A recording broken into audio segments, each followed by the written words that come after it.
તો સુરત જિલ્લામાં 77મા વન મહોત્સવની ઉજવણી કામરેજના ગલતેશ્વર ખાતે વન મહોત્સવ યોજાયો।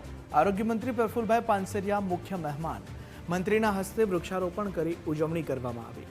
પ્રફુલભાઈએ કહ્યું કે પ્રકૃતિ બચશે તો આરોગ્ય બચશે। કેટલાક માફિયા પ્રકૃતિને નુકસાન પહોંચાડી રહ્યા છે। જળ, જમીન, જંગલ સ્વચ્છ રાખવા મંત્રીએ અપીલ પણ કરી છે। રાજકીય અને સામાજિક અગ્રણીઓની ઉપસ્થિતિ પણ આ કાર્યક્રમ દરમિયાન જોવા મળી। હું હૃદયપૂર્વકની શુભકામના પાઠવું છું ને આપણા દ્વારા પ્લાસ્ટિક ન વપરાય, વ્યસન ન થાય, કેમિકલ જેવી ગંદી વસ્તુઓ પૃથ્વી માતા અને જળમાં ન નાખીએ, ખોરાકમાં ભેળસેળ કરીને લોકોના જીવન સાથે ચેડા ન કરીએ, વન્ય પ્રાણીઓનું અને કીડી જેવા સૂક્ષ્મ જીવનું પણ આપણે જતન કરીએ।